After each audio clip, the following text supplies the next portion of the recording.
बड़ी खबर बाराबंकी से LUCC company the Loni urban के नाम से लोगों ने अपना पैसा जमा किया था। 112 रुपया इकट्ठा मजदूरी करके कंपनी में पैसा जमा किया। उसके बाद कंपनी ने गरीबों का सारा पैसा जब्त कर लिया। लगातार 1 साल से धरने पर बैठे रहने के बाद राष्ट्रपति और मुख्यमंत्री को और प्रधानमंत्री को ज्ञापन भी दिया। सभी को प्रार्थना पत्र दिया, जो अभी तक कोई सुनवाई नहीं हुई। यह लोग धरने पर आए दिन बैठे रहते हैं। ये ठगी के शिकार हो चुके हैं। पीड़ित जमाकर्ता परिवार की तरफ से लोग बाराबंकी जिले में उत्तम राजपूत के द्वारा जो पूंजी जमा हुई थी, सरकार के द्वारा उनके कई मकान पर सरकार द्वारा कब्जा किया गया, जो कि अभी तक फरार भी हैं। लोगों का कहना है इनकी संपत्ति है, उसको बेच के कुछ पैसा वापस किया जाए, कुछ लोगों का रुपया वापस कर दिया जाए। उनकी कहीं कोई सुनवाई नहीं हो रही। धरनास्थल सरकारी गन्ना समिति बाराबंकी। रमेश चंद, बाराबंकी की खास रिपोर्ट। जी। पिछले नवंबर में जब से बंद हुई है सोसाइटी, तब से लेकर के बहुत सारे निवेशक और अभिकर्तागण काफ़ी परेशान हैं। और इनको लेकर के हमारा चूँकि जो संगठन है ठगी पीड़ित जमाकर्ता परिवार तंत्र संगठन, जिसका मैं राष्ट्रीय महासचिव हूँ, इसके माध्यम से संगठन के माध्यम से हम लोगों का बराबर प्रोटेस्ट चल रहा है। जब से कंपनी बंद हुई लोग काफ़ी परेशान हैं और उसको लेकर के जिला शासन प्रशासन से लेकर के उच्चाधिकारी यहाँ तक कि राष्ट्रपति महोदया तक, सुप्रीम कोर्ट तक के हम लोगों ने संगठन के माध्यम से हर तरीके से अवगत कराने का काम किया है, ज्ञापन के माध्यम से, जो भी माध्यम थे। लेकिन आज तक के इस पर किसी भी प्रकार की कोई कार्यवाही नहीं हुई। हमारे आवेदनों को बड़ी मुश्किल से जमा भी किया गया, जबकि हमारा जो संगठन है, ये संगठन चूँकि 2019 में एक बर्ड्स एक्ट कानून बना, उस कानून के तहत ही हम लोगों की लड़ाई सरकार से है कि इस कानून के तहत आवेदन लिए जाएँ और इसी कानून के तहत भुगतान प्रक्रिया चालू की जाए। क्योंकि ये जो कानून है, ये 180 कार्य दिवस में 2 से 3 गुना निवेशकों का भुगतान कराने का दावा करता है और इसी कानून से हमारी बराबर की मांग चल रही है। जो कि इसके जो आप लोगों ने पैसा जमा किया है, इनका मैं नाम जानना चाहता हूँ। क्या सरकार ने उनके खिलाफ कदम उठाया है या नहीं उठाया है? जो एलयूसीसी की बात करें तो जो जितने भी बड़े-बड़े इसके लीडर थे, चाहे जो इसके मेन सीएमडी थे समीर अग्रवाल, वो भी दुबई में हैं, जो पहले से ही फरार चल रहे थे। साथ-साथ अपने इंडिया से जो बड़े-बड़े लीडर थे, आज तक के जो भी इसके मेन डायरेक्टरशिप की जो लिस्ट है, जो भी मेन इसके ज़िम्मेदार हैं, वो सारे के सारे फरार हैं। आज तक किसी पर भी कोई कार्यवाही नहीं हुई है। जो भी अभी तक की कोई कार्यवाही हुई भी है, वो सिर्फ़ आम कार्यकर्ता पर। एक निवेशक आम कार्यकर्ता के नाम अगर कंप्लेंट देता है, तो सिर्फ़ उसी पे कार्यवाही होती है, उसी को अंदर डाला गया है। वही 3 महीने, कोई 6 महीने, कोई साल भर हो रहा है जेल में है। लेकिन आज तक के जो भी ज़िम्मेदार हैं, वो आराम से मस्ती से घूम रहे हैं, उन पर किसी भी प्रकार की कोई कार्यवाही नहीं हुई। दिखावे के लिए सरकार ने, हमारे जिला प्रशासन ने, जो हमारे जैसे बाराबंकी का जो ज़ोनल हेड है माननीय उत्तम राजपूत थे, वो उत्तम राजपूत की प्रॉपर्टी पर 4 मकानों पे उनके नोटिस चस्पा की गई थी कुर्की के लिए, लेकिन आज तक उस पे भी कोई कार्यवाही नहीं हुई, ज्यों का त्यों वैसे पड़ा हुआ है।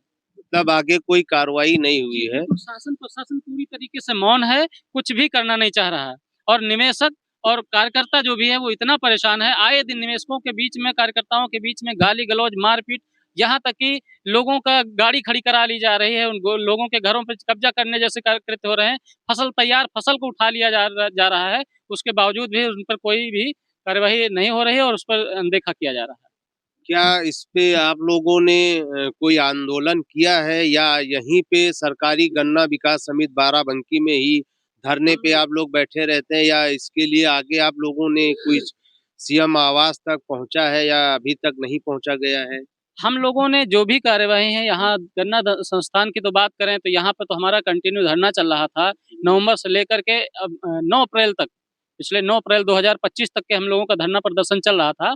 उस धरना प्रदर्शन को भी यहाँ के शासन प्रशासन ने जबरन हटवा करके यहाँ पे जो सामान था, जो ठगी पीड़ित साथियों ने जो तिरपाल था, जो भी व्यवस्थाएं थी यहाँ पे कर रखी थी, क्योंकि कंटिन्यू 24 घंटे का धरना चल रहा था, उन सबको भी लुटवाने का काम भी यहाँ की पुलिस ने किया। पुलिस प्रशासन की नज़रों के सामने यहाँ पर कम से कम 40-45 हज़ार का सामान पूरा लूट लिया गया, जिस पर कई बार कंप्लेंट देने के बावजूद भी आज तक कोई कार्यवाही पुलिस प्रशासन की तरफ से नहीं की गई। यहाँ तक कि जो लोग यहाँ से सामान चोरी करके ले गए थे, उनको भी हम लोगों ने खुलासा भी किया था कि ये फला व्यक्ति थे, लेकिन आज तक उनसे भी कोई भी प्रकार की पूछताछ नहीं की गई। तो आप जितनी बार यहाँ धरने पे बैठते हैं, तो हर बार आपको लिखित में देना पड़ता होगा। जी। हर बार देते हैं। और हमारा जो धरना चल रहा है, जैसे कंटिन्यू पिछला चला था, इधर फिर 15 जनवरी से हम लोगों का कंटिन्यू चल रहा है। डेली का डेली हमारा ज्ञापन नीचे से लेकर जैसा कि आप देख रहे हैं, जो हमारे पीछे साथी हैं, कैमरे के माध्यम से दिखा लीजिए, कोई इसमें ऐसा व्यक्ति नहीं जो करोड़पति हो। ये आम आदमी जो मजदूरी करते हैं, खेती करते हैं, जिससे 2-4 पैसा जो इकट्ठा होता है, लोगों एक-एक पैसा जोड़ के जो कंपनी में जमा किया था, उसके लिए इन लोगों ने 1 साल हो गया लगभग धरने पे बैठे हुए, लगातार बढ़ते हुए देखते हुए, और अभी तक कोई इनकी सुनवाई नहीं हुई है। मैं चाहता हूँ जो भी हमारे किसान भाई हैं, मजदूर भाई हैं, इनकी आवाज़ एक बार ज़रूर सुन ली जाए। जो भी सेंट्रल गवर्नमेंट है या यूपी सरकार है, और जो काफ़ी पीड़ित परेशान लोग हैं, आए दिन यहाँ धरने पे बैठे रहते हैं। वी न्यूज़ मीडिया के साथ जुड़े रहने के लिए बहुत-बहुत धन्यवाद बीरेन जी। आज के लिए, आज को मैं बता दूँ थोड़ा-सा, कट जो कर दो। आज का हमारा, जी बताइए क्या कहना चाह रहे हैं? हाँ, जो आज का हमारा जो ज्ञापन का कार्यक्रम था, एक कुछ स्पेशल है। चूँकि हमारा जो संगठन है ठगी पीड़ित जमाकर्ता परिवार तब जब, ये पूरा राष्ट्रव्यापी है। और आज जो हमारे संगठन के राष्ट्रीय संयोजक माननीय मदन लाल आज़ाद जी हैं, उनके निर्देशानुसार पूरे देश में आज हमारा ज्ञापन का कार्यक्रम है। और हमारा जो आज का ज्ञापन है वो मुख्यतः प्रत्येक जिला का जो जिलाधिकारी के माध्यम से हमारा ज्ञापन सीधे सुप्रीम कोर्ट के जो मुख्य न्यायाधीश हैं उनके नाम है। यहाँ से एक किसी का दिखा दीजिए पूरा। ये हमारे पास, ये हमारे पास है जो, और प्रत्येक जितने भी हमारे यहाँ निवेशक साथी हैं, सब लोगों का अपना पर्सनल सेल्फ का भी अपना एक आवेदन है। और सभी साथी यहाँ से सुप्रीम कोर्ट के लिए भेजना चाह रहे हैं और भेज रहे हैं। बहुत-बहुत धन्यवाद बीरेन जी, जो आपने जानकारी दी।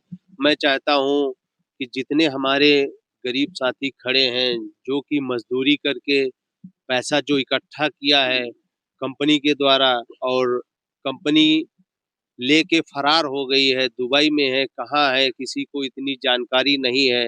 तो इनकी मांग ये है कि हमारा जो पैसा जमा किया है, तो इसको जल्द से जल्द दिलाने की कोशिश की जाए।